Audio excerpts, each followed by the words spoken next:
Okay, so this is the rest of the assembly on the X22R. I've already installed the battery. Just check down below. There'll be a link down below to how to do that. So we've got the crate off and all the plastic and things like that. So now what we're going to do is we're going to straighten our handlebars and we're going to go for our first initial start.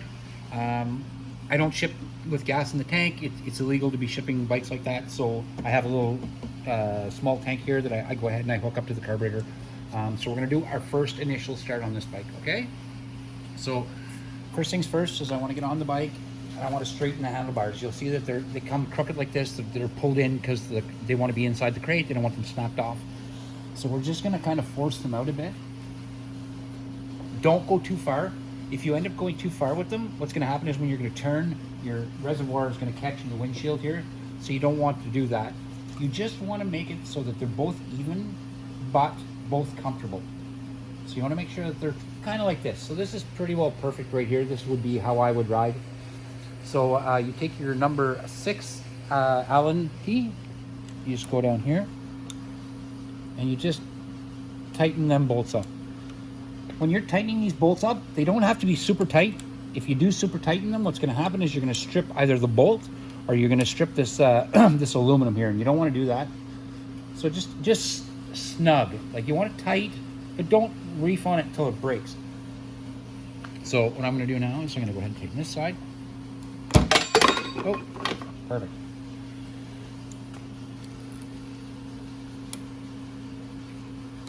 Okay, go tighten that one.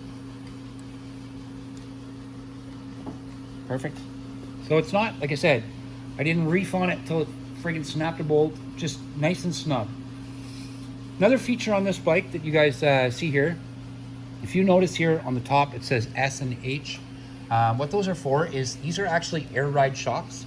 So if you go left with this, make sure they're both exact on both sides. But if you go left, you'll have a softer front end. If you go right, it'll give you kind of a harder front end, so that your shocks don't bounce, or they do give you bounce. It's all on ride preference. But if you make them too soft, it's no fun to ride like that. Your whole front end will shudder. But if you make them too hard, if you hit anything, it just jars your whole body, and you don't want that either. So just try to find a happy medium. Usually they are set perfectly from the factory, but again, it's up to you. So we installed our battery. What I'm going to do is I'm going to go ahead and pull the tie off the throttle because I'm going to need that. So we'll take that. I'll just kind of put that over there. Now, I've already hooked up my gas. You can see. What I'm going to want to do is I'm going to want to choke the motorcycle. So the choke, you pull the choke towards you to have it choke on. When you flip the choke up like this, choke is off. So we're going to go full choke first. I'm going to turn our key on. Watch your speedometer go through its phases. Do not try to start right away. Let it go through its phases first. So don't turn it on like this and then instantly when it's doing that, try to start it. Don't do that. Let it go through its phase first. Okay, perfect. It's gone through its phase. We're going to rotate our throttle about 10 times. I just want gas going through the motorcycle. And then we're going to try to start it. Start it right away. So you want to let your bike kind of warm up first.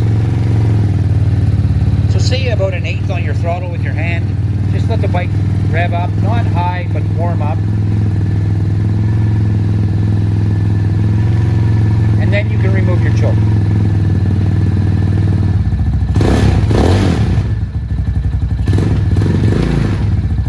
And then let your bike idle.